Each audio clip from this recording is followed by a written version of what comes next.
Padre Celestial, venimos ante tu trono, en primer lugar para agradecerte por las grandes bendiciones que tú has derramado sobre nosotros.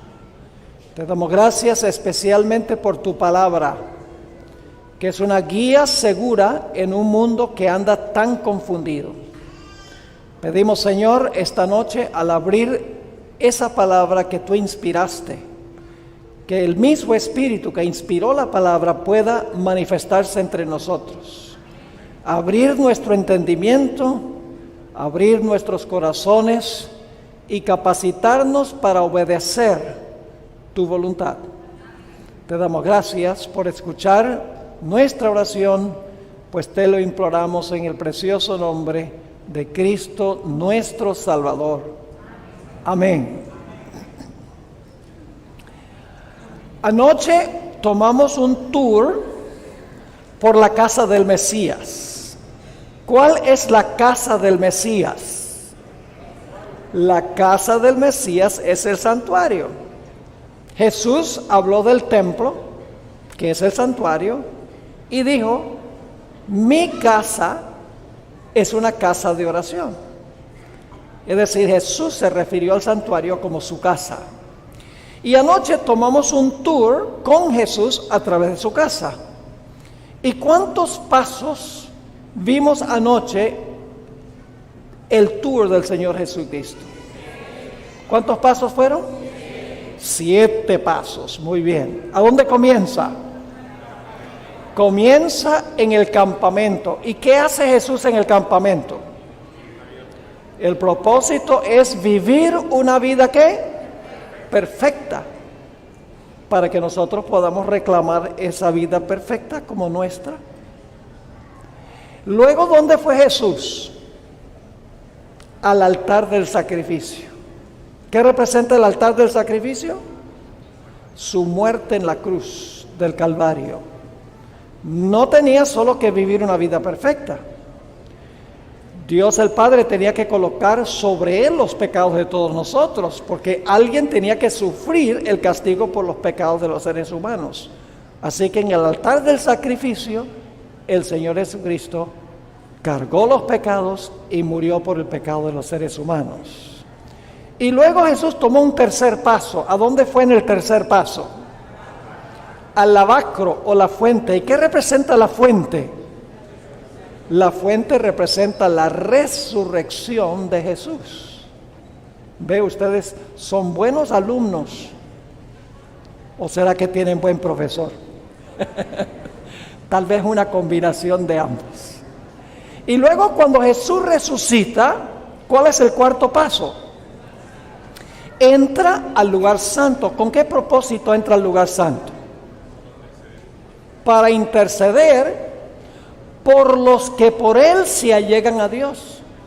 Es decir, para aplicar su vida y su muerte a las personas que se arrepienten, confiesan sus pecados y tienen fe en Jesús. En ese momento Cristo toma su vida, su muerte, y lo coloca en la cuenta del pecador arrepentido. Y eso ha estado haciendo Jesús.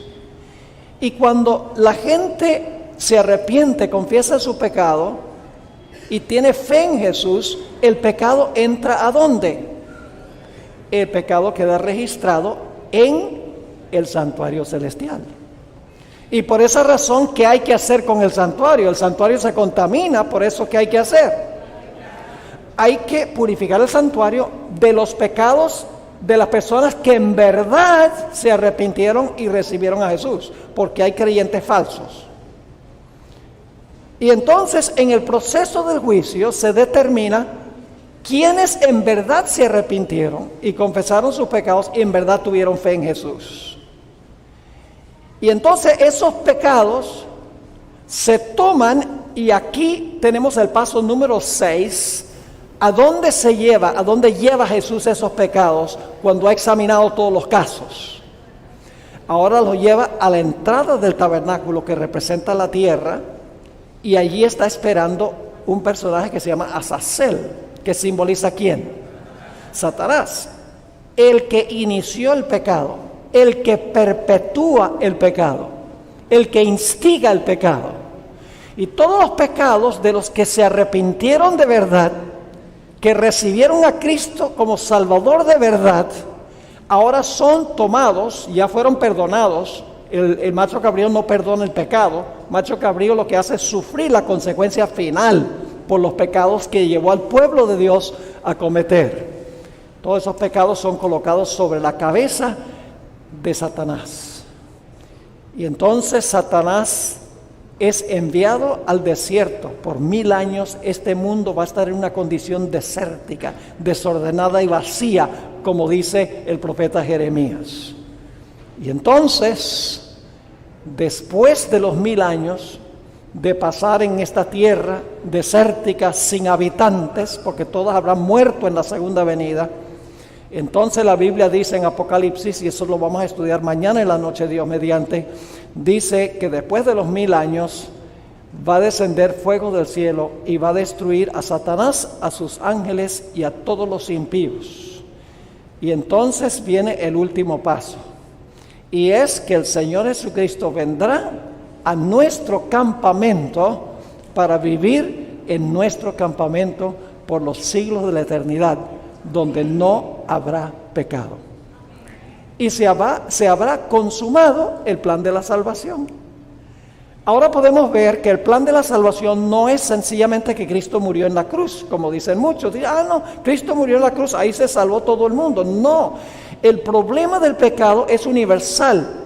Hay que resolver el problema en pasos que toma Jesús a través del santuario. Ahora, esta noche vamos a estudiar algo muy emocionante. Y es que cada paso que toma Jesús a través del santuario, la Biblia tiene una fecha para ese evento. Es decir, la casa del Mesías es el santuario. Pero el Mesías también tiene un calendario de eventos cuando Él debe tomar los pasos a través del santuario. Por eso esta noche vamos a estudiar que cada vez que Jesús desempeña una obra en el santuario, ya la Biblia tenía una fecha para ese evento en el calendario divino. Ahora vamos a comenzar con el momento en que el Señor Jesucristo nació. Esta noche vamos a empezar allí, cuando Jesús se encarnó, cuando Jesús vino a nuestro campamento. Luego vamos a buscar en la Biblia el momento de su bautismo, cuando comenzó en realidad la batalla con Satanás, los 3 años y medio de su ministerio. Luego vamos a mirar el calendario de su muerte. Vamos a mirar el calendario de su sepultura. Vamos a mirar el calendario de su resurrección. Luego del comienzo de su sacerdocio en el lugar santo y el comienzo del juicio en el lugar santísimo.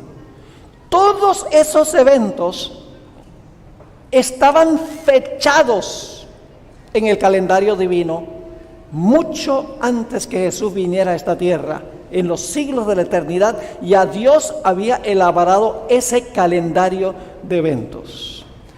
Ahora quiero comenzar leyendo una cita que está en ese clásico libro, El deseado de todas las gentes.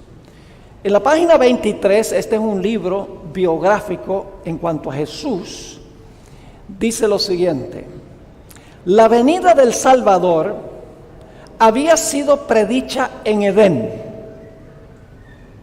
¿Recuerdan cuándo fue predicha la venida del Redentor? Génesis 3:15, ¿verdad? Sigue diciendo, cuando Adán y Eva oyeron por primera vez la promesa, esperaban que se cumpliese pronto. Si cuando Dios dijo que iba a venir una simiente que iba a aplastar la cabeza de Satanás, Adán y Eva dijeron, eso va a pasar rápido. Sigue la cita. Dieron gozosamente la bienvenida a su primogénito, esperando que fuese el libertador. Pero el cumplimiento de la promesa tardó. Escuchen bien, no tardó conforme a la perspectiva de Dios. Tardó según el pensar de Adán y Eva. Así que dice, pero el cumplimiento de la promesa tardó. Los que la recibieron primero murieron sin verlo. Desde los días de Enoc, la promesa fue repetida por medio de patriarcas y profetas, manteniendo viva la esperanza de su aparición. Y sin embargo, no había venido. La profecía de Daniel revelaba el tiempo de su advenimiento, pero no todos interpretaban correctamente el pasaje. Transcurrió un siglo tras otro, y las voces de los profetas cesaron.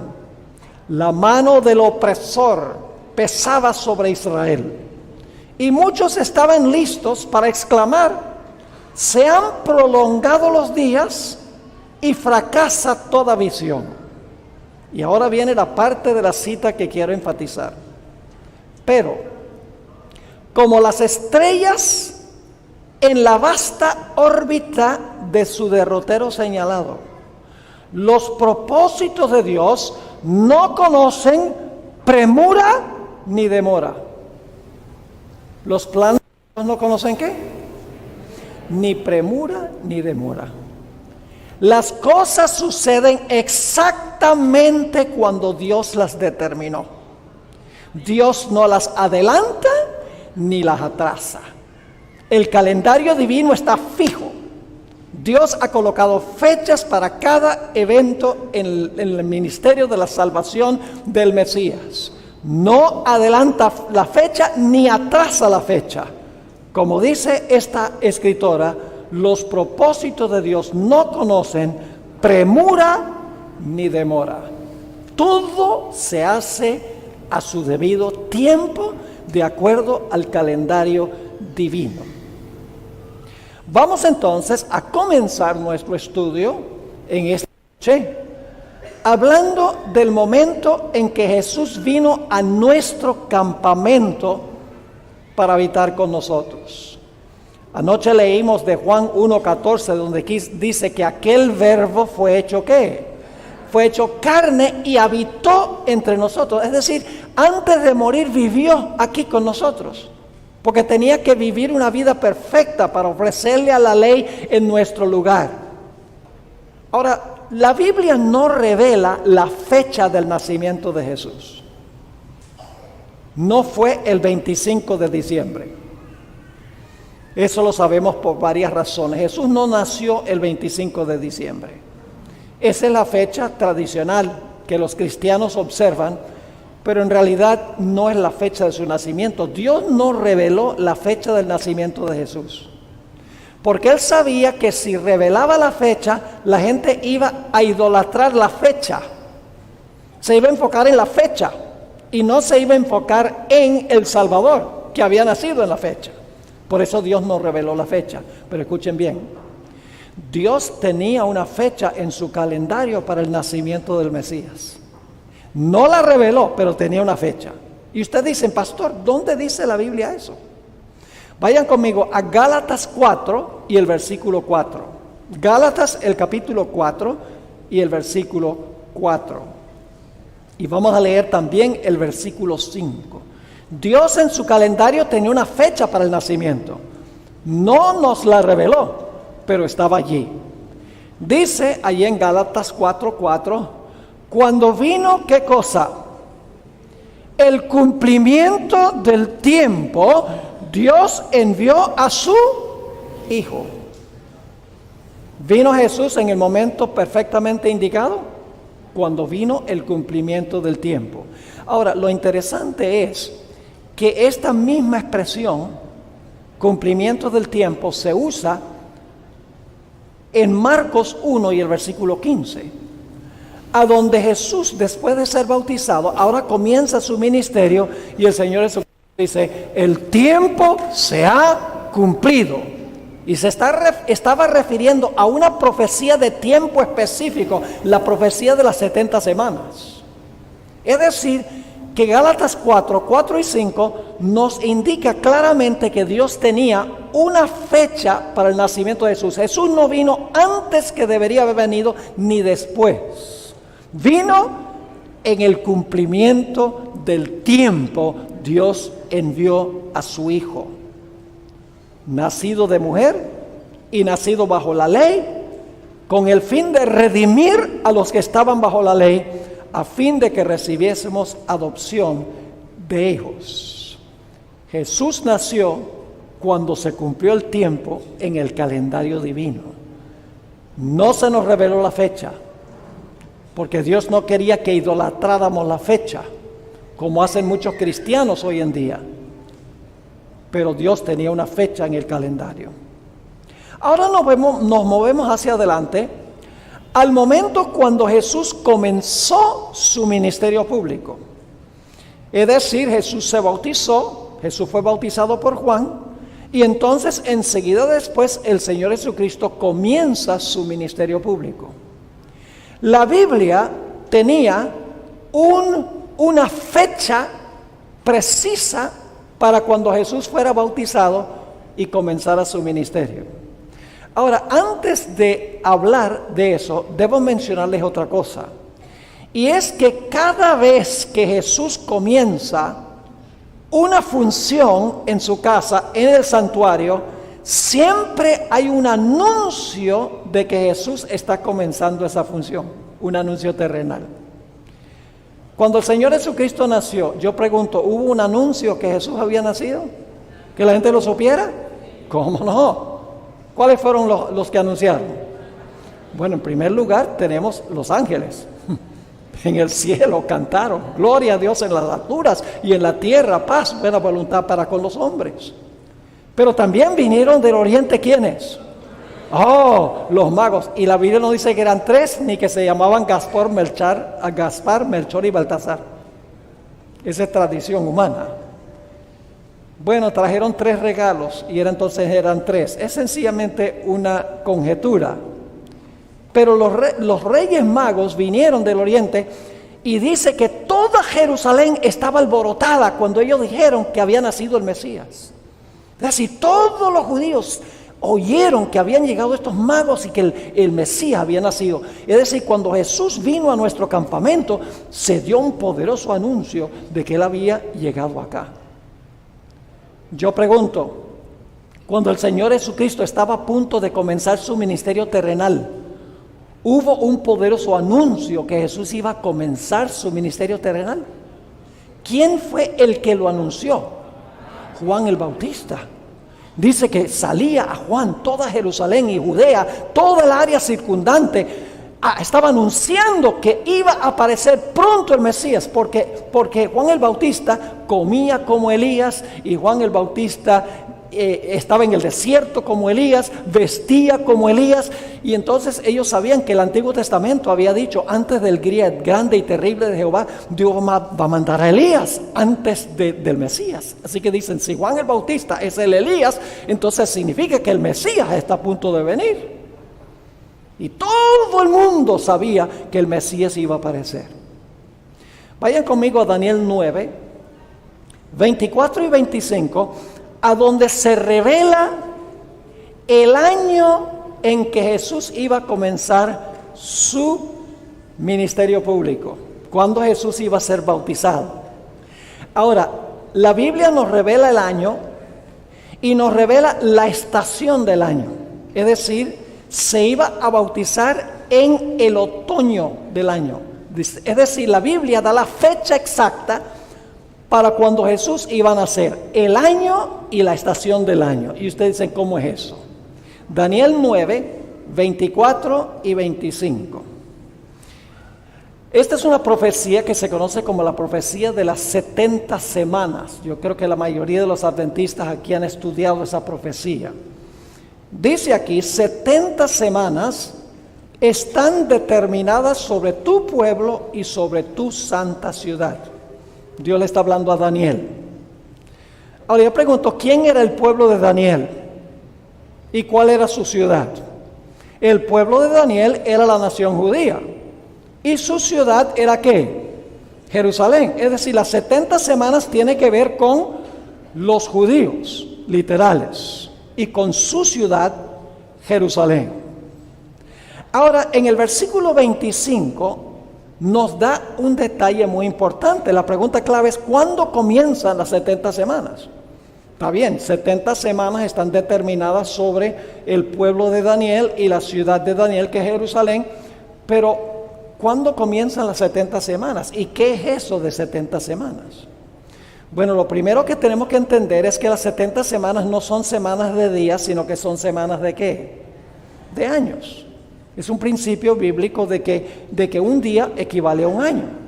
Así que las 70 semanas son 70 semanas de años. Ahora yo pregunto, ¿cuántos son 70 semanas? ¿Cuántos días hay en 70 semanas? 490 días. Multiplican 7 por 70, le da 490. Entonces, ¿cuántos años estaban determinados sobre los judíos y su ciudad? 490 años específicamente. Ahora, quiero que noten que nos da una fecha de comienzo. Dice: sabe pues y entiende que desde la salida de la orden para restaurar y edificar a Jerusalén, porque Jerusalén había sido destruida por Nabucodonosor y el pueblo de Israel estaba cautivo en Babilonia, así que ahora había que regresar y reconstruir la ciudad. Dice: desde que se salga la orden para restaurar y edificar a Jerusalén, hasta el Mesías, el príncipe, habrá 7 semanas y 62 semanas. ¿Cuántos son 7 semanas y 62 semanas? 69 semanas. Es decir, desde la salida de la palabra para restaurar y edificar a Jerusalén hasta la venida del Mesías, la palabra Mesías significa ungido, hasta la venida del Mesías príncipe, iban a pasar ¿cuántos años? 69 semanas por 7, ¿cuánto da? 483 años entre el momento cuando se dio el decreto y cuando iba a aparecer el Mesías o el ungido. Ahora, la clave es saber en qué fecha se dio esa orden. No hay duda alguna de que esa orden históricamente se dio en el año 457 antes de Cristo. En esa fecha se dio ese decreto, 457 antes de Cristo. Así que para saber a dónde terminan los 483 años, tenemos que sumar 457 años antes de Cristo, que nos lleva al año 0, y luego contamos 27 años después de Cristo, y eso nos trae hasta el año 27 de la era cristiana. Ahora, si ustedes hacen la operación, 457, que nos lleva del 457 al año 0, y luego del año 0 al año 27, van a darse cuenta que no da 483 años, sino que da 484. Si suman 457 más 27. Entonces la gente dice, ¿cómo puede ser? Es muy sencillo. No existe un año 0. En el calendario vamos a tal vez a usar porque tal vez vamos a aprender este. Y creo que tenemos que apagar este. Nuevamente les repito que no hay un año 0. El calendario va del año 1 antes de Cristo al año 1 después de Cristo. No contamos el 1 2 veces, porque entre el año 1 antes de Cristo y el año 1 después de Cristo, ¿cuántos años hay? Hay solamente un año. Pero si usted suma 457 más 27, está sumando el año 1 2 veces, aunque solamente pasa un año.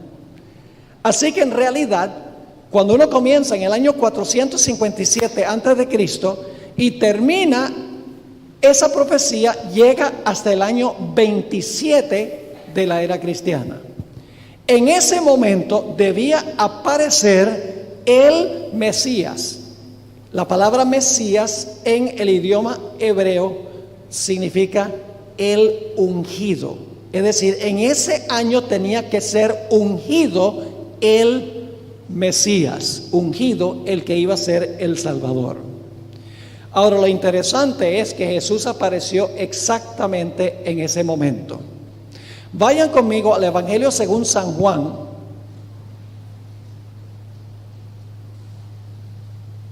Hay un zumbido. Tal vez deberíamos... Ok, ahora está bien. Volvió. Juan 1, el versículo 40 y 41. Juan 1, 40 y 41. Aquí Jesús se acaba de bautizar. Y vamos a encontrar que Andrés, el hermano de Pedro, ahora le va a decir algo muy interesante a Pedro. Dice ahí en el versículo 40: Andrés, hermano de Simón Pedro, era uno de los que habían oído a Juan y habían seguido a Jesús. Este halló primero a su hermano Simón, es decir, Andrés encuentra a Simón y le dijo: hemos hallado ¿a quién? Al Mesías, que traducido es el Cristo. La palabra Christos en griego significa ungido. La palabra Mesías en hebreo significa ungido. Es decir, Jesús se bautiza. Inmediatamente después de ser bautizado, Andrés le dice a Pedro: hemos hallado al ungido. Ahora yo pregunto, ¿cuándo fue ungido Jesús? Fue ungido cuando fue bautizado. Noten lo que dice Hechos 10, 36 al 38. Hechos 10, 36 al 38. El momento del ungimiento de Jesús fue su bautismo. Dice allí en Hechos 10, 36: Dios envió mensaje a los hijos de Israel, anunciando el evangelio de la paz por medio de Jesucristo. Este es Señor de todos. Vosotros sabéis lo que se divulgó por toda Judea, comenzando desde Galilea después del bautismo que predicó Juan. Cómo Dios ungió con el Espíritu Santo y con poder a Jesús de Nazaret. Yo pregunto, ¿cuándo es que el Espíritu Santo cayó sobre Jesús? Aquí dice, Dios ungió con el Espíritu Santo y con poder a Jesús. ¿Cuándo es que el Espíritu Santo cayó sobre Jesús? En el momento de su bautismo. ¿Cuándo es que Jesús llegó a ser el ungido para su obra de ministerio? En el momento de su bautismo. ¿Había una fecha exacta en el calendario divino para cuando Jesús iba a ser bautizado? Sí, Señor. En el año 27, exactamente 483 años después de darse el decreto, 69 semanas, es decir, 62 más 7, 69 semanas, 483 años más tarde, el Señor Jesucristo apareció en el escenario, fue bautizado, ungido por el Espíritu Santo y comenzó su ministerio público. ¿Estaba esa fecha en el calendario divino? ¿Cómo no? Y sabemos que fue bautizado en el otoño, es decir, no solamente sabemos el año, sino que sabemos en qué época o qué estación del año fue bautizado el Señor Jesucristo. Y ahorita mismo no les voy a comprobar que fue en el otoño, pero ya van a ver que fue en el otoño del año 27, se los voy a comprobar. Así que tenemos en el calendario divino una fecha para el nacimiento de Jesús que no fue revelada, pero Dios la tenía en su calendario cuando vino el cumplimiento del tiempo. Hay una fecha exacta para el bautismo de Jesús al terminar los 483 años. El año 27 Jesús se aparece, es bautizado, el Espíritu Santo viene sobre él, ahora es el ungido para desempeñar su obra y es el otoño. Ahora, ¿será que Dios también tenía una fecha exacta para la muerte de Jesús? Su pasión y muerte. ¿Cómo no? En el Evangelio según San Juan, hay un fenómeno muy interesante en el Evangelio según San Juan. Y es que durante el ministerio de Jesús, Jesús varias veces dijo: mi tiempo no ha llegado, mi hora no ha llegado. Pero hacia el final de su ministerio, el Señor Jesucristo cambia de tono y dice: ha llegado la hora. Es decir, Dios tenía una hora para Jesús morir. Vamos a examinar esos versículos para que ustedes se den cuenta de este fenómeno. Juan 2 y el versículo 4. Juan 2 y el versículo 4. Jesús está aquí en las bodas de Caná, se acaba el vino. Y viene la mamá de Jesús y le dice a Jesús: se acabó el vino. quiere que Jesús de alguna manera resuelva el problema. Jesús dice algo muy interesante allí en Juan 2 y el versículo 4. Jesús le dijo: ¿qué tienes conmigo, mujer? ¿Aún no ha venido mi hora? Vamos a Juan 7, versículo 6 y luego el versículo 8. Juan 7, el versículo 6 y el versículo 8. Aquí los hermanos incrédulos de Jesús están animando a Jesús para que vaya a Jerusalén a la fiesta de los tabernáculos. Y Jesús dice algo muy interesante a ellos.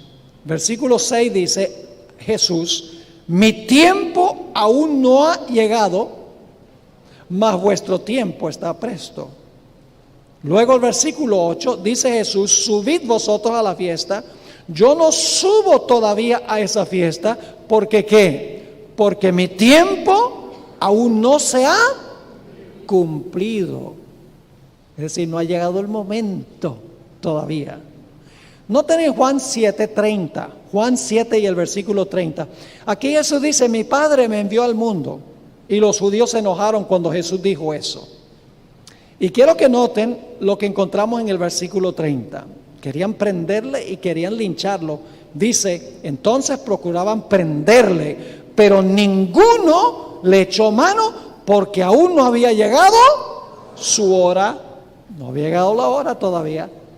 No le pudieron poner un dedo encima antes que llegara el tiempo profetizado. Noten Juan el capítulo 8 y el versículo 20. Juan 8 y el versículo 20. Aquí Jesús le dice a los judíos: ustedes no me conocen a mí, ni tampoco conocen a mi Padre. Y se volvieron a enojar. Dice en el versículo 20 del capítulo 8: estas palabras habló Jesús en el lugar de las ofrendas, enseñando en el templo, y nadie les prendió, porque aún no había llegado su hora. ¿Había una hora en el calendario divino para la muerte de Jesús, para su arresto? Sí, Señor. Había para cuando viniera a este mundo, cuando naciera. Había cuando Jesús se iba a bautizar y iba a ser ungido para comenzar su ministerio. Había una fecha exacta también para su muerte. Ahora, hacia el final de su vida, el Señor Jesucristo cambió de tono. En Juan 12 y el versículo 23, y vamos a leer también el versículo 27, ahora el Señor Jesucristo está en la última semana antes de su muerte, está por llegar el momento de su muerte. Y encontramos que vienen unos griegos que quieren que Jesús vaya a predicar el evangelio en Grecia. Y Jesús le dice algo muy interesante a los discípulos. Cuando le dicen a Jesús: mira, hay unos griegos que quieren entrevistarse contigo, el Señor Jesucristo dice algo muy interesante. Versículo 23. Jesús les respondió: ¿ha llegado qué? La hora para que el Hijo del Hombre sea glorificado. Y luego el versículo 27: ahora está turbada mi alma. ¿Y qué diré? Padre, sálvame de esta hora. Está hablando de su muerte, ¿verdad? ¿Dónde es que Jesús oró a su Padre que si fuera posible le salvara? En el huerto del Getsemaní, exactamente. Así que dice: ahora está turbada mi alma. ¿Y qué diré? Padre, sálvame de esta hora. Dice Jesús: mas para esto he llegado a esta hora. Luego Jesús está en el aposento alto con sus discípulos. Y nos dice en Juan 13 y el versículo 1, Juan 13 y el versículo 1, que el Señor Jesucristo sabía que su hora había llegado. Dice allí: antes de la fiesta de la Pascua, sabiendo Jesús que su hora había ¿qué? Llegado, para que pasase de este mundo al Padre, como había amado a los suyos que estaban en el mundo, los amó hasta el fin. Jesús sabía que su hora había llegado. Esto está sucediendo ya el jueves en la noche, el jueves de la pasión de Jesús.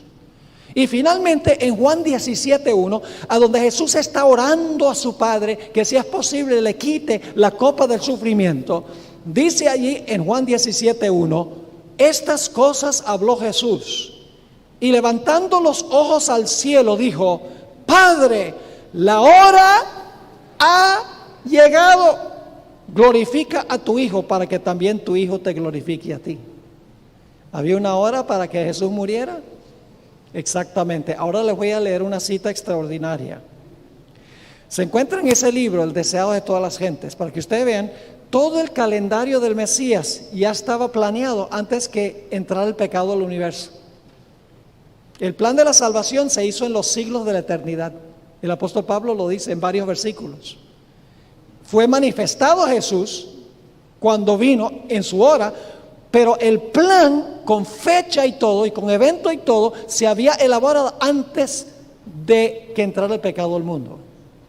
Esta cita es extraordinaria. Dice, está hablando sobre la expresión, aún no ha venido mi hora. ¿Qué significa eso? Es una explicación. Las palabras, aún no ha venido mi hora, indican que todo acto, ¿cuántos actos?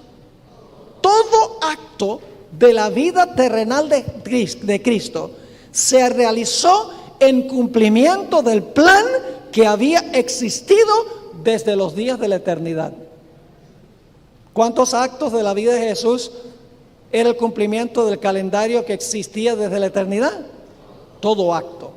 Sigue diciendo, antes de venir a la tierra, el plan estuvo delante de él perfecto en todos sus detalles. Cuando Jesús estaba en el cielo, antes de venir a esta tierra, el Señor Jesucristo vio todo el plan, eventos y fechas. Entonces usted dice, bueno, entonces mientras estaba en la tierra, él ya sabía todo eso, él tenía todo el conocimiento de todo su calendario cuando estuvo en la tierra. No, Señor. Sigue diciendo esta cita, antes de venir a la tierra, el plan estuvo delante de él perfecto en todos sus detalles.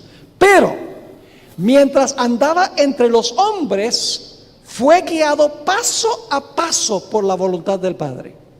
Es decir, Jesús no conocía todo el calendario cuando estuvo aquí, porque había venido a vivir como un ser humano. El Padre le revelaba a dónde debía ir y cuándo debía ir. La cita termina diciendo, en el tiempo señalado, no vacilaba en obrar. Con la misma sumisión, esperaba hasta que llegase el tiempo. Es decir, el Padre le decía, ahora llegó el momento. Ahora debes ir al Jordán para ser bautizado. El Padre decía, ahora es el momento en que tienes que entregar tu vida. Ahora ha llegado tu hora. El Padre le revelaba día a día cuál era su plan específico para Jesús. En otro libro, escrito por la misma escritora, El Ministerio de Curación, página 380, dice lo siguiente, una cita corta: Cristo en su vida terrenal no se trazó planes personales. Es decir, Jesús no dijo, bueno, yo voy a ver qué está pasando en Samaria, o yo voy a ir allá a Cesarea de Filipos. No, Jesús no hacía eso.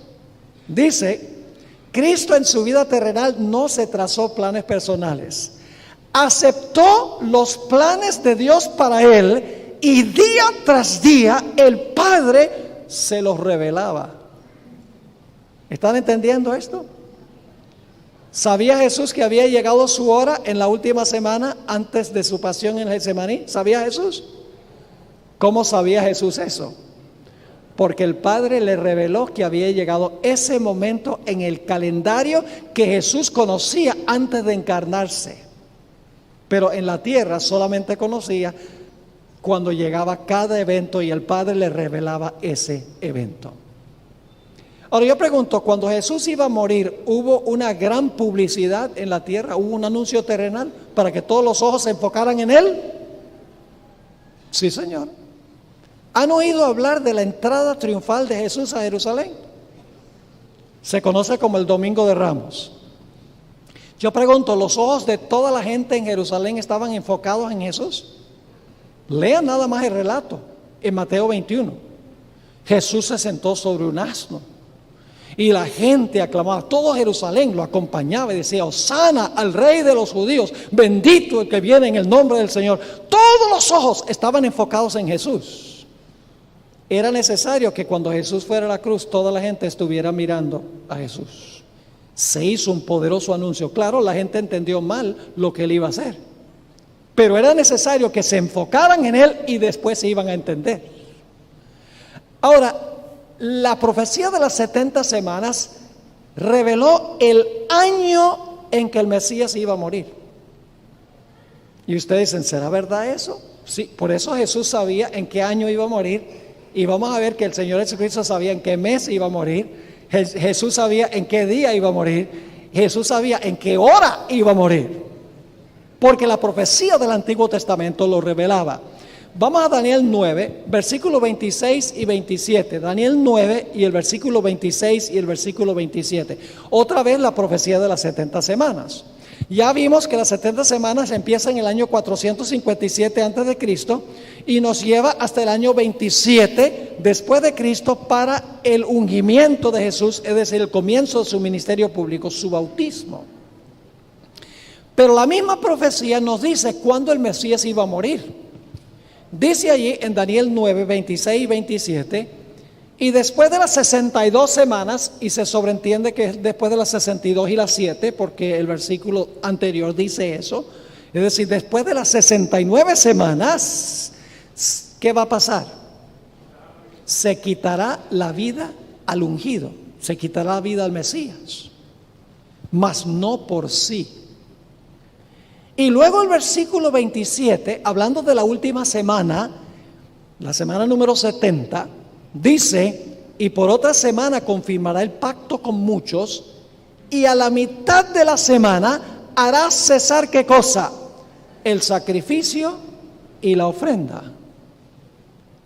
¿Qué iba a pasar en la mitad de la última semana? Iba a causar que cesara el sacrificio y la ofrenda. ¿Y qué iba a pasar con el Mesías? El Mesías iba a hacer ¿qué? Según dice el versículo, el Mesías se le quitaría ¿qué cosa? La vida en la mitad de la última semana. Se le quitaría la vida al Mesías y haría cesar el sacrificio y la ofrenda. Ahora yo pregunto, ¿cuándo sería la mitad de la última semana? El año 27 comienza la última semana. 483 nos lleva al 27.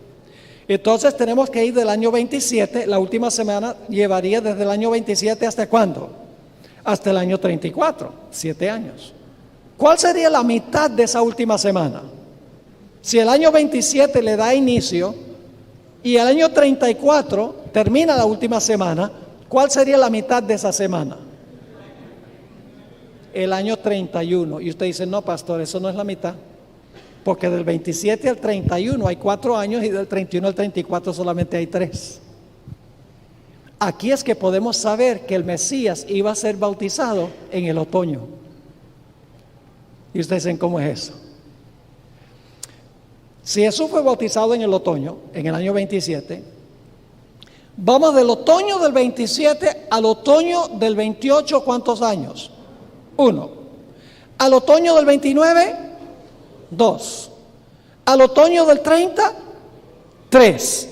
A la primavera del 31, 3 y medio. ¿En qué época del año murió Jesús? ¿En julio? ¿En septiembre? Ustedes saben, hace poco se celebró Semana Santa. ¿Cuándo se celebra Semana Santa?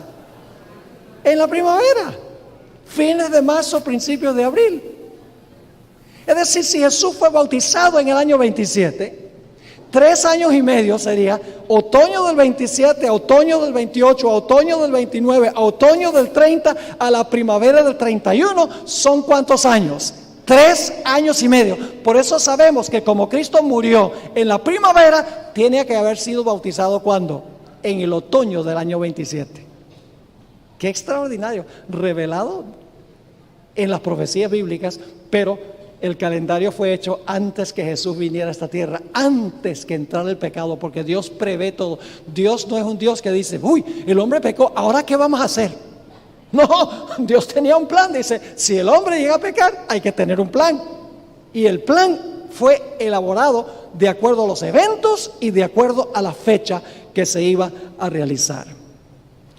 Pero no solamente conocemos el año en que iba a morir Jesús, el año 31, en la primavera, porque la Biblia dice que Jesús es nuestra Pascua y la Pascua se celebra es en la primavera, sino que la Biblia también nos revela el día y el mes en que el Señor Jesucristo iba a morir. Vayan conmigo a Éxodo 12, 5 y 6. Éxodo 12 y el versículo 5 y el versículo 6. Dice allí, hablando del Cordero Pascual, ¿qué representa el Cordero Pascual? ¿Representa a quién? A Cristo. Muy bien. Dice, el animal será sin defecto, esa es su vida perfecta, macho de 1 año, lo tomaréis de las ovejas o de las cabras. Y ahora da la fecha. Y lo guardaréis hasta el día 14 de este mes, es el mes de Nisan. Nada tiene que ver con el automóvil. ¿El 14 de qué?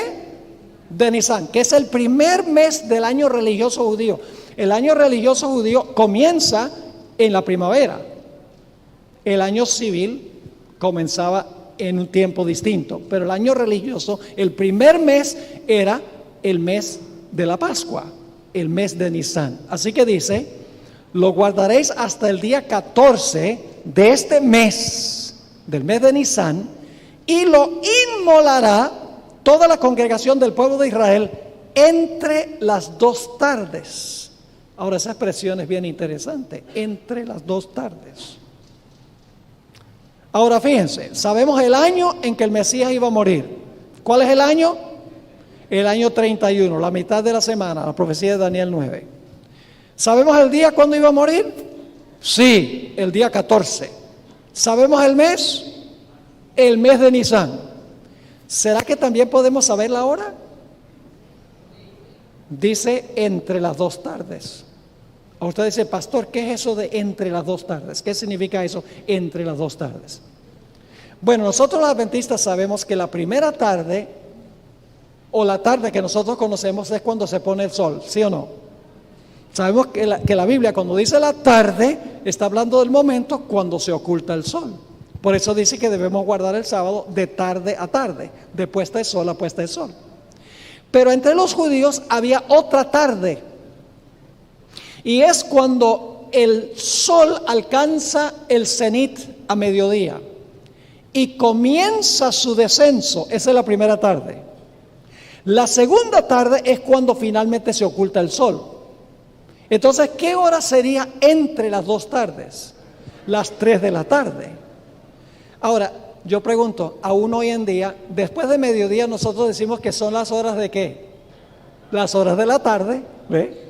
Desde la primera tarde, la tarde comienza cuando a mediodía empiezan después del mediodía. Y la segunda tarde es cuando se oculta el sol. Es decir, el Cordero Pascual se sacrificaba ¿a qué horas? A las 3 de la tarde. Ahora nos preguntamos, ¿cuándo es que Cristo murió en la cruz? Vayan conmigo a Mateo al capítulo 27. Mateo al capítulo 27. Y vamos a leer los versículos 45 y 46. Esto es espectacular. Todo esto estaba matemáticamente programado antes que Jesús viniera. Mateo 27, el versículo 45 y 46. Dice, y debo explicarles algo, en la Biblia la hora primera son las 6 de la mañana. La hora tercera son las 9. La hora sexta son las 12. La hora novena son las 3 de la tarde y la hora número 12 es las 6 de la tarde. Lo hacen diferente que nosotros. Así que dice aquí en Mateo 27, 45, y desde la hora sexta, que sería ¿qué hora del día? El mediodía, muy bien. Desde la hora sexta hubo tinieblas sobre la tierra hasta la hora ¿cuándo? Novena. ¿Qué hora es eso? Hasta las 3 de la tarde. Y dice, cerca de la hora novena, no era todavía las 3 de la tarde, dice, cerca de la hora novena, Jesús clamó a gran voz diciendo, Elí, Elí, lama sabactani, esto es, Dios mío, ¿por qué me has desamparado? Todavía no era la hora novena, estaba cerca la hora novena. Ahora, a la hora novena, con precisión, el Señor Jesucristo hizo sus últimas 2 declaraciones en la cruz.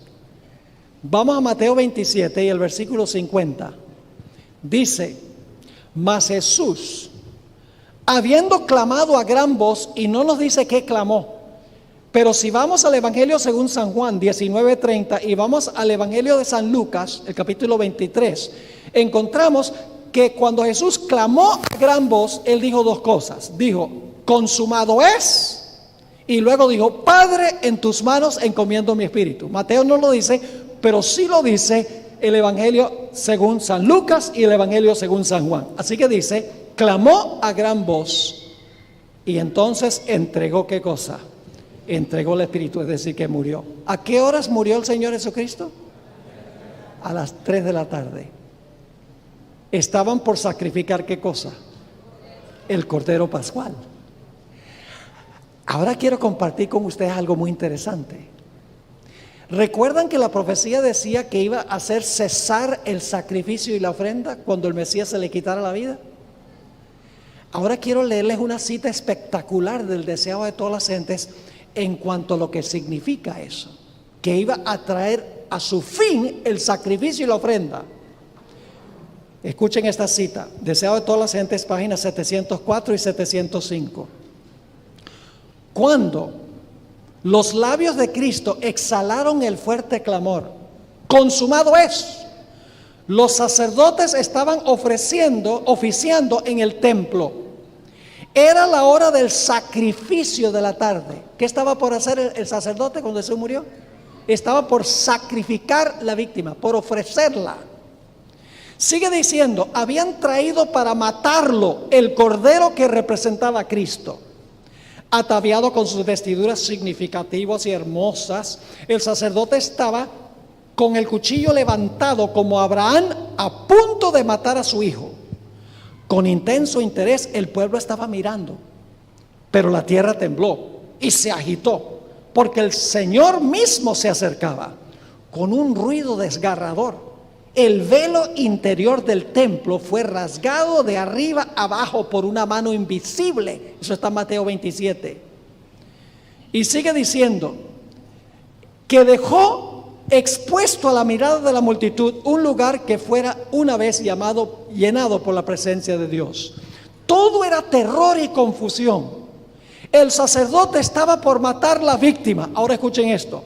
Pero el cuchillo cayó de su mano enervada y el cordero escapó. El tipo se había encontrado con el antitipo.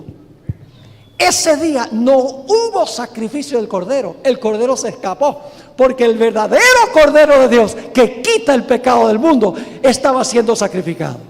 Se cumplió al pie de la letra que cesó el sacrificio y la ofrenda. La cita termina diciendo, el gran sacrificio había sido hecho. Estaba abierto el camino que llevaba al Santísimo. Había sido preparado para todos un camino nuevo y viviente.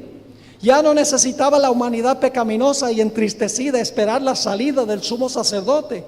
Desde entonces el Salvador iba a oficiar como sacerdote y abogado en el cielo de los cielos.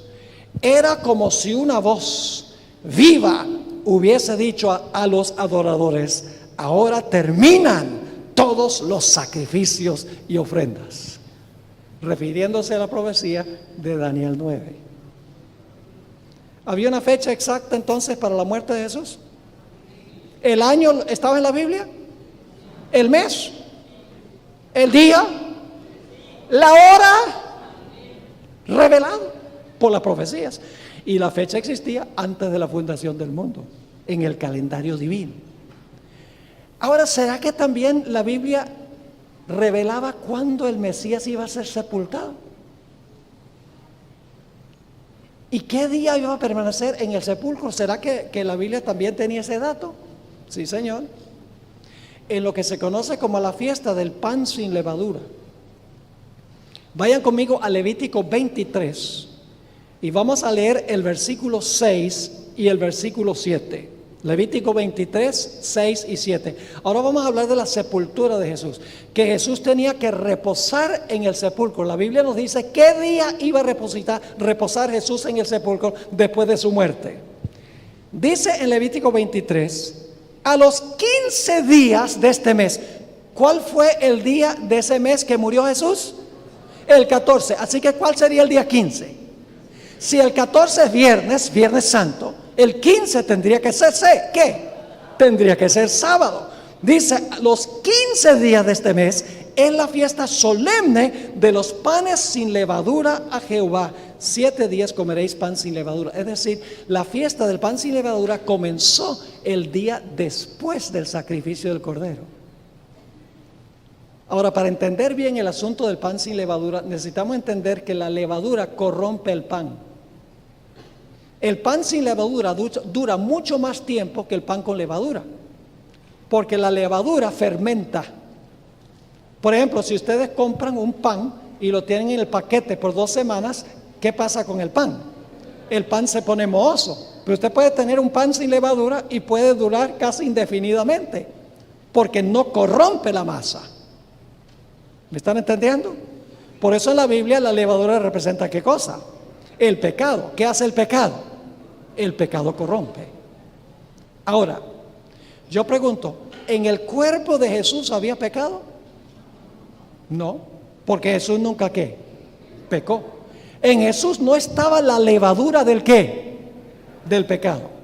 Ahora tenemos que entender esto también a la luz de la historia del maná que encontramos en Éxodo 16. Jesús es el pan. Jesús dijo, yo soy el pan vivo. Y es sin levadura porque Jesús no tenía ¿qué? No tenía pecado. ¿Usted recuerda la historia del maná? ¿A quién representaba el maná? A Jesús. En Juan 6 Jesús dijo, yo soy el pan vivo que ¿qué? Que descendió del cielo. Está hablando del maná. El maná representa a Cristo. El pan representa a Cristo. Ahora, ¿qué sucedía cuando se recogía el pan o el maná de miércoles para jueves? La Biblia dice que pasaban 2 cosas. En primer lugar, criaba los gusanos y hedía. Yo pregunto, ¿qué es lo que cría gusanos y hiede? Un cuerpo en proceso de descomposición.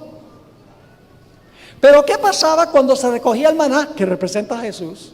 Se recogía el maná el viernes para el sábado. ¿Qué pasaba el sábado? El sábado el maná estaba tan fresco como había estado ¿cuándo? El viernes. No se corrompía. Ahora el apóstol Pedro entendió esto.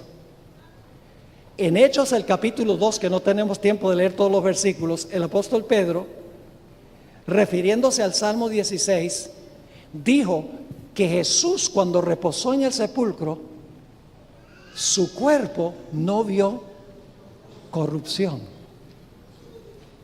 porque Él era el maná. Como el maná no se corrompía ni hedía el sábado, de la misma manera el cuerpo de Cristo, que es lo que representa el maná, ese sábado no hedía ni empezó el proceso de descomposición, porque Él era lo que el maná representaba. Jesús reposó en el sepulcro el sábado, y el sábado su cuerpo no vio corrupción. Cualquier otro cuerpo que no fuera el cuerpo de Jesús hubiera comenzado el proceso de descomposición. Los médicos les van a decir que una persona muere y enseguida prácticamente empieza el proceso de descomposición.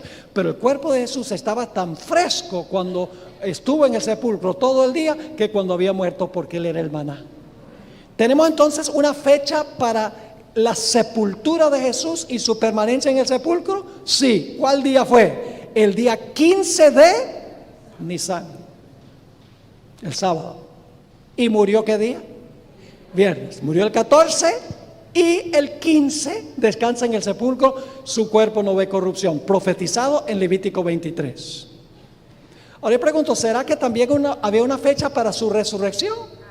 En el calendario, estamos siguiendo el santuario, ¿sí o no? Siguiendo los pasos de Jesús en el santuario. ¿Será que también había una fecha para su resurrección, el lavacro o la fuente? ¿Cómo no?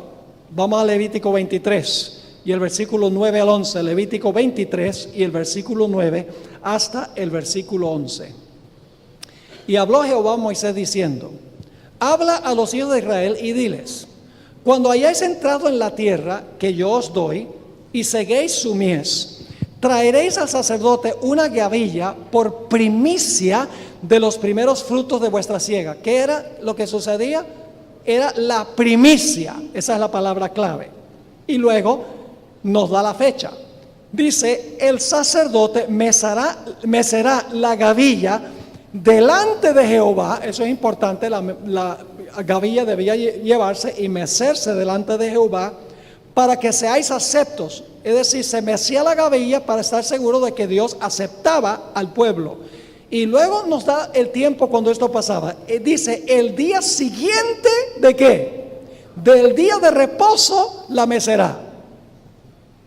Ahora, ¿qué día reposó Jesús en el sepulcro? El sábado. Entonces, ¿cuál sería el siguiente día del día de reposo?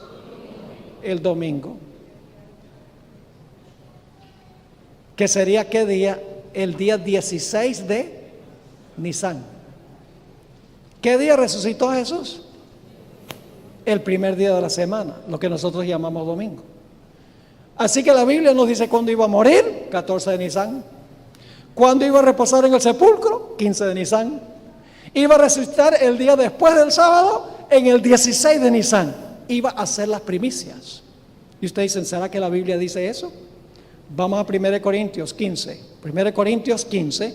Y vamos a leer el versículo 20. 1 Corintios 15, 20. La palabra clave es primicias.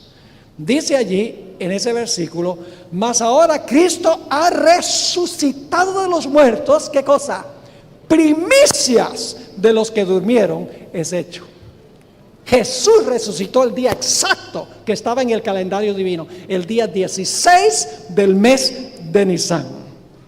Ahora, ustedes recuerdan que la gavilla se mecía con el propósito de que la persona que mecía sería acepta por Jehová.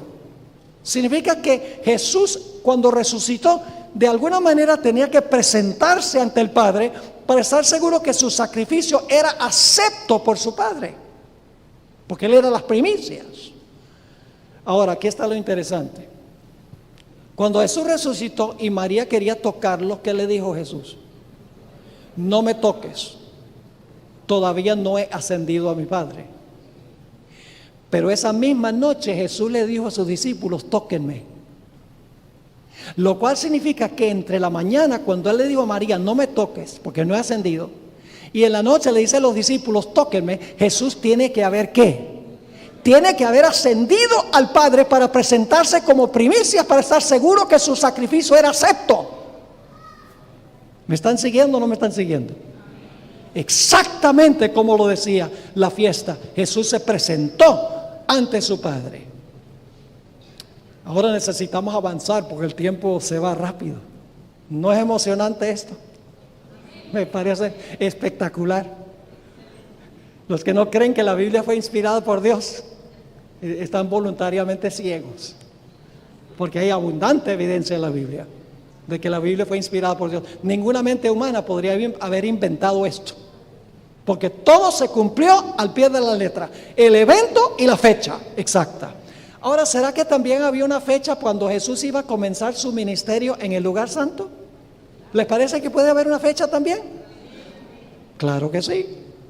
Vamos a Levítico 23, 15 y 16. Las fiestas judías son el calendario del Mesías y el santuario son los eventos del Mesías. Levítico 23, el versículo 15 y 16. Y contaréis desde el día que sigue al día de reposo, es decir, desde la resurrección, el día de la resurrección, desde el día en que ofrecisteis la gavilla de la ofrenda mecida, 7 semanas cumplidas serán.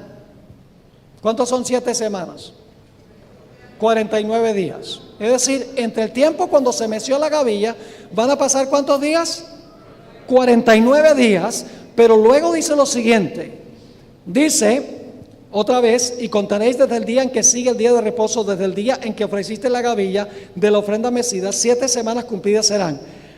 Hasta el día siguiente del 7º día de reposo, contaréis 50 días, entonces ofreceréis el nuevo grano a Jehová. ¿Cuánto tiempo debía pasar entre el momento de la presentación de la gavilla y el día del Pentecostés? ¿Cuántos días debían pasar? Había que pasar 50 días, 49 días, y luego el día número 50 era el día de ¿qué? El día del Pentecostés. Yo pregunto, ¿se cumplió esto al pie de la letra? Sí, Señor. El día 6 del mes de Sivan, exactamente 50 días después de la resurrección de Cristo, Encontramos el día del Pentecostés. ¿Y qué pasó en el día del Pentecostés? Yo pregunto, cuando Jesús resucitó, ¿hubo gran publicidad? Jesús no resucitó solo. ¿Quiénes resucitaron con Él? Otros resucitaron con Él. ¿Y qué hicieron los que resucitaron con Él? Dice que fueron por toda la ciudad y anunciaron su resurrección. Hubo un anuncio de lo que Jesús había hecho. Siempre hay un anuncio. Cuando iba a nacer, un anuncio. Cuando se iba a bautizar, un anuncio. Cuando iba a morir, la entrada triunfal, un anuncio. Cuando resucitó, un anuncio. ¿Será que en el día del Pentecostés también iba a haber un anuncio de que Jesús estaba comenzando su obra como intercesor? ¿Qué dice la Biblia? Hechos 2, 1 al 4. Cuando llegó el día del Pentecostés, estaban todos unánimes juntos, y de repente vino del cielo un estruendo como de un viento recio que soplaba, el cual llenó toda la casa donde estaban sentados, y se le aparecieron lenguas repartidas como de fuego, asentándose sobre cada uno de ellos. Un recio viento, ¿y qué cosa? Lenguas de fuego. Y todos empezaron a hablar en idiomas que no habían estudiado. Escuchen bien, el don de lenguas no es hablar un idioma que ni siquiera Dios entiende. El don de lenguas tenía un propósito especial, y era que la fiesta de Pentecostés era una de las fiestas a donde todos los varones en Israel tenían que presentarse a Jerusalén. No importaba dónde vivían en el Imperio Romano, tenían que presentarse allá en Jerusalén. Es decir, que en la fiesta del Pentecostés, 50 días después de la resurrección de Jesús, Jerusalén estaba rebosando de personas que habían venido de todas partes del imperio. Ahora, el problema era, todos eran judíos, dicho sea de paso, pero el problema era que los judíos se habían dispersado a todas las naciones. Y al dispersarse habían perdido el uso del arameo, que era el idioma que se hablaba allí en Jerusalén. Los apóstoles sabían solamente hablar arameo, pero había gente de todas las naciones presentes allí. No había posibilidad de comunicación para anunciarles lo que Jesús había hecho y lo que estaba ahora empezando en el cielo, su obra intercesora. Así que Dios hizo un milagro. Dios le dio la capacidad a los que estaban ahí en el aposento alto de hablar los idiomas de los que estaban presentes allí, para que, entendiendo lo que Jesús ahora estaba haciendo en el cielo, ellos pudieran regresar a su tierra y pudieran contarle a sus naciones lo que Jesús había hecho y lo que estaba haciendo. Había 13 naciones representadas ahí por nombre en Hechos del capítulo 2. El propósito del don de lenguas no es para edificación personal, para uno emocionarse. No. El propósito del don de lenguas es que cuando hay personas cuyo idioma usted no sabe, Dios da ese don para que pueda comunicar el evangelio a esa persona. Y eso fue lo que pasó en el día del Pentecostés, exactamente 50 días después de la resurrección de Cristo. Pero saben que no solamente sabemos el día y el mes, también sabemos la hora en que el Espíritu Santo fue derramado sobre los apóstoles. ¿Cuántos días debían pasar después de las primicias cuando comenzaba el Pentecostés? Exactamente 50 días. Yo pregunto, ¿a qué horas el Señor Jesucristo fue a su Padre para presentar la gavilla, para presentarse personalmente ante el Padre? ¿A qué horas del día? A las 9 de la mañana. Y usted dice, pastor, ¿dónde dice la Biblia eso? Vamos a Hechos 2 y el versículo 15. Hechos 2 y el versículo 15. Ustedes recuerdan que cuando empiezan a hablar en lenguas, los que están en el aposento alto, algunos incrédulos que están presentes allí, dicen algo muy interesante en cuanto a los que están hablando en lenguas. Dice allí en Hechos 2:15, el apóstol Pedro hablando con los que estaban diciendo, estos están borrachos, los que están hablando en lenguas no saben lo que están diciendo, están borrachos. Dice Pedro, porque estos no están ebrios como vosotros suponéis, puesto que es la hora tercera del día. ¿Cuál es la hora tercera? Las 9 de la mañana. ¿Cuándo se presentó Jesús ante su Padre? A las 9 de la mañana. Y exactamente 50 días después se derramó el Espíritu Santo en el día del Pentecostés, exactamente de acuerdo al calendario divino. Ahora tenemos que avanzar a las 3 fiestas del otoño. Después de las primeras 4 fiestas, de las primeras 4 fiestas que son la fiesta de la Pascua, pan sin levadura, primicias y Pentecostés, todas son primaverales. Después de eso viene un largo verano en Israel, a donde no hay lluvia, a donde no hay fiestas. Todo el verano pasa y no hay fiestas. Todo está seco, todo está muerto. ¿Saben qué representa ese periodo? Representa cuando entró la apostasía a la iglesia. Y dice la Biblia que no hubo lluvia durante el tiempo que los 2 testigos estaban dando su testimonio. La iglesia, durante lo que se conoce como las edades oscuras, fue una iglesia que apostató. Es lo que representa el largo verano entre las fiestas primaverales, que tienen que ver con la primera venida, y las otoñales, que tienen que ver con el anuncio de la segunda venida. Así que vamos a hablar de las 3 fiestas de otoño, después del largo verano de sequía. La siguiente fiesta se realizaba en el otoño, se conoce como la fiesta de las trompetas. Y el propósito de la fiesta de las trompetas era anunciar al pueblo de que estaba por llegar el día de expiación. Ese era el propósito, que iba a empezar el gran día del juicio, la fiesta de las trompetas. Ahora, ¿saben lo que es interesante? Inmediatamente antes del año 1844, se levantó un movimiento interdenominacional e intercontinental. Se conocían los más famosos como Milleritas. Guillermo Miller fue uno de los dirigentes de este movimiento. Y el mensaje central de esta multitud eran pastores de todas las denominaciones, miembros de iglesias de todas las denominaciones, que anunciaban esto. No solamente en Estados Unidos, sino en Europa, en Asia se anunció.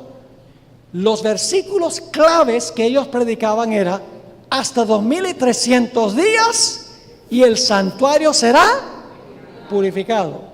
Y otro versículo que predominaba en su predicación era: temed a Dios y dadle gloria, porque la hora de su juicio ha llegado. ¿Por qué estaban predicando eso inmediatamente antes de 1844? Porque en esa fecha iba a comenzar, ¿qué cosa? El juicio, el día de expiación. Y era necesario anunciar que iba a llegar el juicio, la purificación del santuario iba a comenzar. Era necesario anunciarlo para que toda nación, tribu, lengua y pueblo lo supiera. El movimiento millerita tiene el anuncio terrenal. Hermanos y hermanas, apreciadas visitas, si Dios anuncia cada paso, anunció el nacimiento de Jesús, anunció también el comienzo del ministerio de Jesús, anunció la muerte de Jesús, anunció la resurrección de Jesús, anunció cuando Jesús iba a comenzar su ministerio en el santuario celestial. ¿Acaso no iba a anunciar cuando iba a comenzar la purificación del santuario? Lógico. El movimiento millerita lo hizo, anunciando que el 22 de octubre de 1844, no tengo tiempo de entrar en los detalles de esto, iba a comenzar el juicio en el santuario celestial, el proceso de purificar el santuario. Y fue precisamente lo que ocurrió. El 22 de octubre de 1844 comenzó en el cielo el proceso de purificar el santuario, el proceso de examinar las vidas de todos los que han profesado a Jesús para sacar esos pecados y finalmente colocarlos sobre la cabeza del macho cabrío Azazel. ¿Están entendiendo lo que estamos diciendo? Ahora, ¿cuál iglesia surgió de ese movimiento que anunció que la hora del juicio había llegado? La iglesia adventista del séptimo día fue la que surgió de ese movimiento, que anunció la fecha en que iba a comenzar el juicio. Levítico 23 nos dice en qué día y en qué mes iba a comenzar ese juicio. Y Daniel 8:14 nos dice el año. Daniel 8:14 dice, 2300 días el santuario será purificado. Desde el 457 hasta 1844 hay 2300 días o 2300 años. Pero Levítico 23 nos dice que era el día 10 del mes séptimo, que en 1844 era el 22 de octubre de 1844. La Biblia da el día, el mes y el año en que iba a comenzar el juicio, como de todas las demás cosas.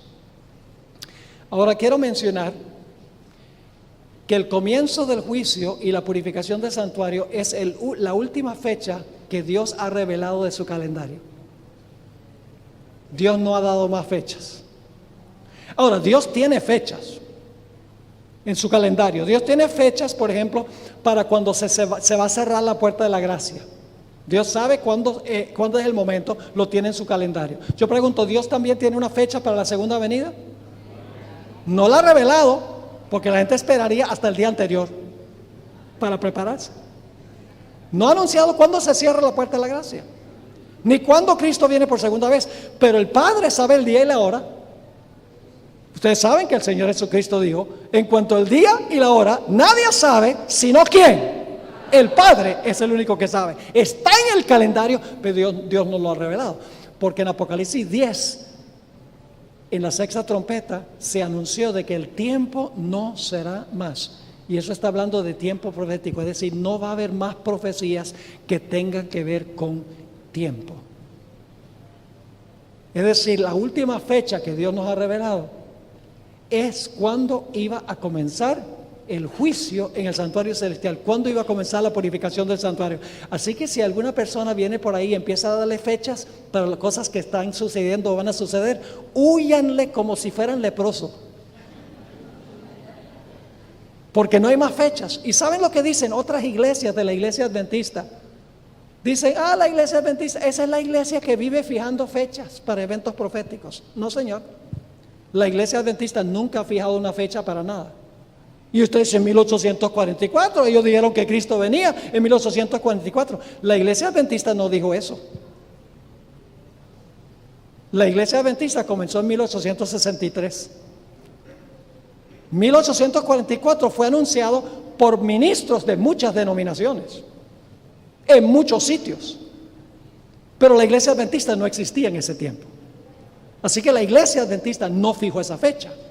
La iglesia adventista del séptimo día nunca ha fijado fechas para algún evento profético, porque sabemos que después de 1844 es la última fecha del calendario divino que Dios nos ha revelado a nosotros.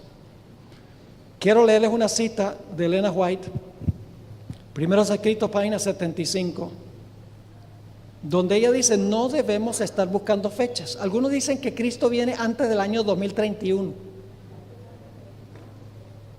¿Quién ha mandado a decir algo tan ocioso? Dios no ha dado más fechas. Las tiene en el calendario, pero Dios no las ha revelado. Fíjense esta cita.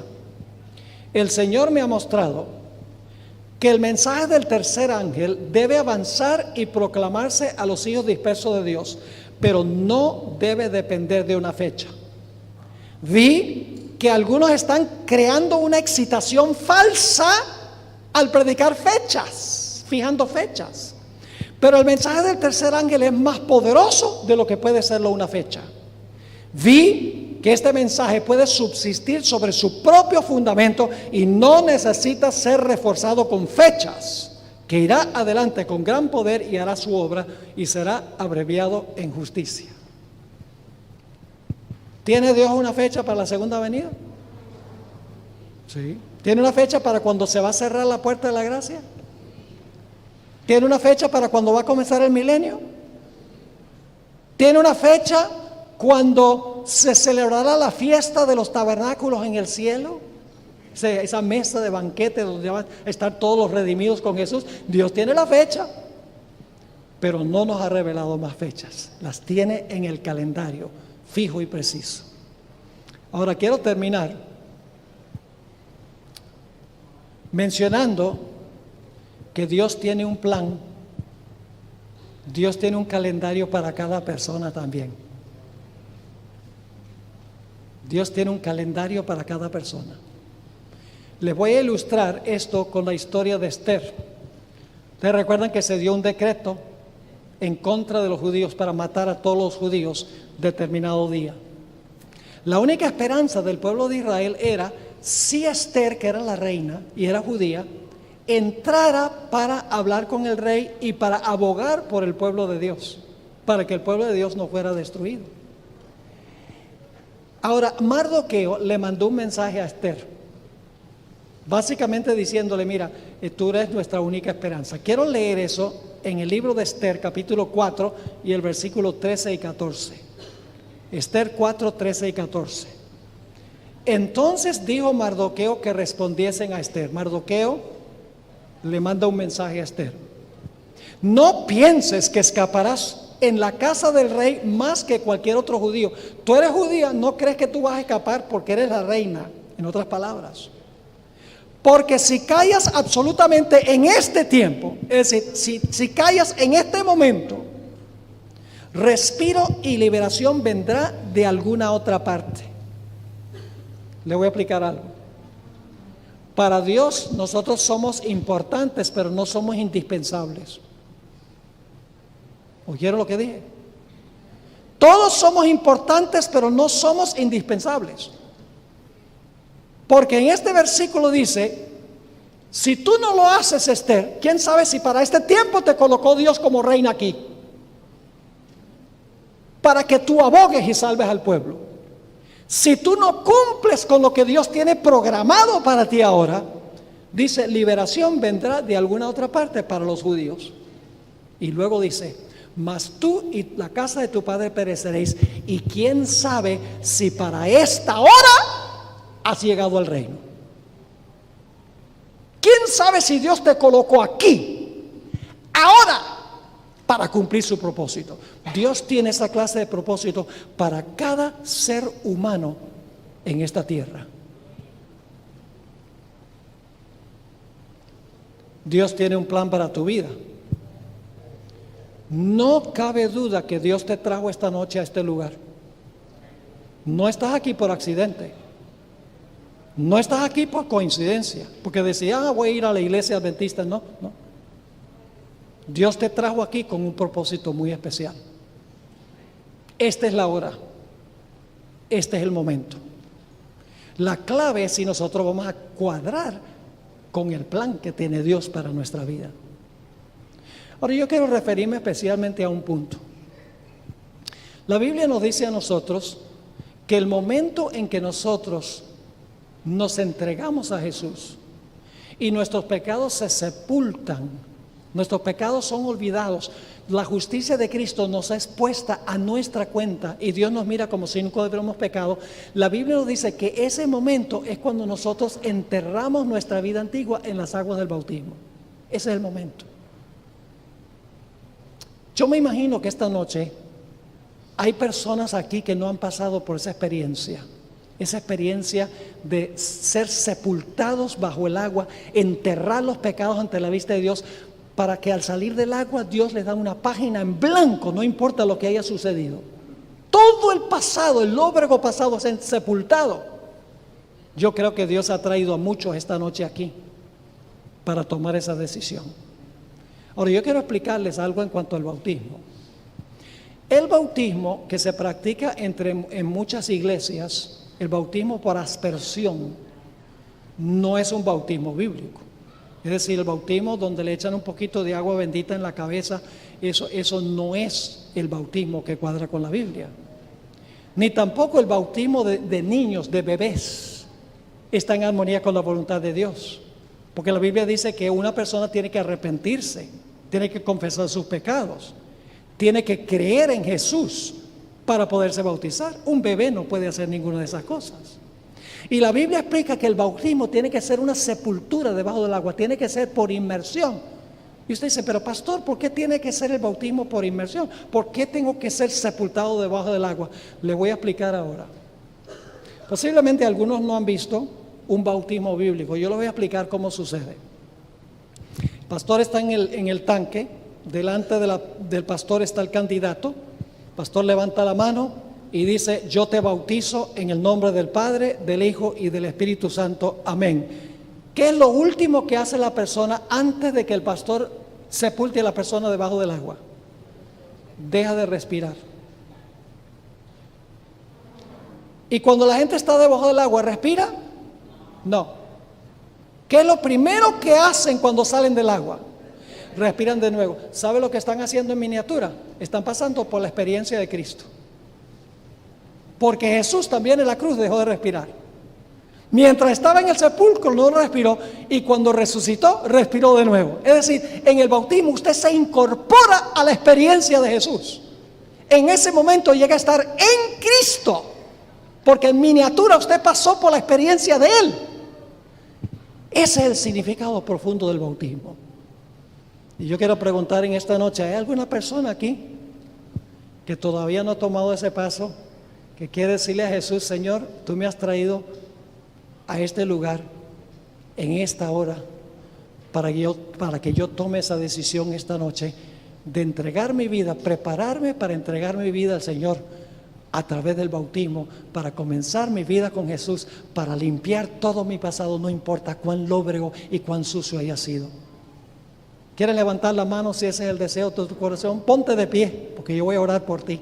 Aquellas personas que quieren tomar esa decisión en esta noche, pónganse de pie. Las decisiones de pie son mucho más firmes, mucho más seguras. No tengan miedo. ¿Por qué no viene aquí adelante? Yo voy a tener una oración, quiero tenerlos aquí cerca. Voy a tener una oración para aquellos que están tomando esa decisión esta noche. Vengan. No es mi invitación, es la invitación del Señor. El Señor Jesús te está invitando, no soy yo. Yo soy solamente el portavoz. Yo sé que hay otros aquí. ¿Qué te detiene? Voy a tener una oración para que el Señor te bendiga, para que esta decisión sea firme y que nada ni nadie te distraiga de esta decisión que estás tomando en esta noche. Gloria a Dios. Qué lindo sepultar el pasado, ¿verdad que sí? Yo sé que yo tengo muchas cosas de mi pasado que quedaron sepultadas en las aguas del bautismo. Algunos dicen: pero ¿qué tal si yo peco después de bautizarme? La Biblia dice: si alguno hubiere pecado, abogado tenemos. Nos arrepentimos, confesamos el pecado, confiamos en Jesús y entonces recibimos perdón aún después del bautismo. ¿Alguien más que quiere decirle sí a Jesús? No te vayas a tu casa. Jesús te ha traído a este lugar para esta decisión en este momento, como Dios tenía un plan exacto para el Señor Jesucristo. ¿Alguno más que quiere venir al frente? Ahora escuchen otra cosa que voy a decir. Hay personas aquí que ya fueron bautizadas por inmersión. Fueron bautizadas en otra iglesia por inmersión. En esas iglesias hay personas muy sinceras que aman a Jesús. Hay personas en esas iglesias que son más sinceras que muchos adventistas, les soy sincero, pero no tienen toda la verdad. Por ejemplo, no entienden el asunto del juicio, el sábado y tantas otras cosas. Dios te llama no solamente para bautizarte, sino que Dios nos llama también para tomar la decisión a ingresar al pueblo que enseña la verdad como se encuentra en las Escrituras. Si tú fuiste bautizado o bautizada por inmersión y quieres unirte a este grupo y decir: yo quiero prepararme para unirme a la iglesia adventista, yo quiero invitarte que vengas aquí al frente también, y yo voy a incluirte en esta oración en esta noche. Gloria a Dios. Tenemos algunos que están viniendo al frente. No dejes pasar esta oportunidad. Hemos estudiado esta noche cómo hay una fecha para cada cosa. En 1844 es una fecha clave para la iglesia adventista. Esperaríamos un anuncio y que va a comenzar un evento de acuerdo al calendario divino. Es algo que no enseñan las iglesias. ¿Hay alguien más en esta noche que quiere venir? No voy a alargar más el llamado porque yo sé que tenemos que irnos, hay problemas de transporte, pero tampoco quiero cerrar el llamado sin darle la oportunidad a cada persona aquí que debe tomar esa decisión. No deje pasar esta oportunidad. La Biblia dice: hoy es el día de la salvación. Si hoy oyeres su voz, no endurezcas tu corazón. unos pocos instantes y voy a orar. Nos vamos a ir. Los planes de Dios no conocen premura ni demora. Dios te trajo aquí, no lo demores. Este es el momento que Jesús dice. Este es el momento en que tú tienes que tomar la decisión. No lo demores. No tomarse la decisión antes ni después. Ahora es el momento. Gloria a Dios. Yo sabía que había algunos más. Siguen acercándose. Gloria al Señor. Fíjense que no podemos cerrar el llamado mientras que la gente está respondiendo al llamado del Señor. Gloria a Dios. Yo sé que en el patio tenemos una multitud. Yo sé que hay personas que están viendo a través del internet, también están decidiendo. Ponte de pie si estás viendo por el internet en una iglesia o en un hogar. Ponte de pie, el Señor te ve allá. El Señor sabe quién eres. Toma tu decisión también en tu casa o si están viendo esto en una iglesia. Solo sabremos en la eternidad cuántas personas que no estuvieron aquí también tomaron su decisión. Gloria a Dios. En unos pocos instantes voy a tener una oración por todas estas personas. ¿Hay alguien más? Unos pocos segundos y vamos a orar. El Espíritu Santo está tocando tu corazón. Hay una lucha en tu corazón. ¿Alguien más antes de tener la oración? Bien. Voy a orar ahora por estas almas preciosas que han respondido al llamado del Señor. Si durante la oración escucha la voz del Señor, te invito a que tú te pongas de pie donde estás, uniendo tu decisión a la decisión de este grupo. No importa dónde estés, si durante la oración quieres decidir y quedarte a donde estás, no hay ningún problema, el Señor ve tu decisión. Oremos. Padre Celestial, venimos ante tu trono en esta noche para agradecerte porque tu Espíritu Santo ha obrado poderosamente en esta reunión. Te damos gracias por estas decisiones que han sido tomadas de ser bautizados y ser incluidos en Jesús, sepultar el pasado y resucitar a una vida completamente nueva. Te ruego, Señor, que tú bendigas esta decisión. Te ruego, Señor, que no permitas que nada ni nadie desanime a estas personas. También te quiero pedir por aquellas personas en nuestro medio que por cualquier motivo no han respondido a tu llamado. Tú los trajiste esta noche a este lugar con ese propósito, con ese fin. Oh Señor, te ruego que tú toques sus corazones y que no resistan la voz del Espíritu Santo. En este momento, Señor, te pido que impactes sus corazones y que se pongan de pie donde quiera que estén, respondiendo a tu llamado. Te damos gracias, Padre, por habernos acompañado y por escuchar y responder esta oración, porque te lo imploramos en el nombre precioso, el nombre que es sobre todo nombre, el nombre de Jesús. Amén.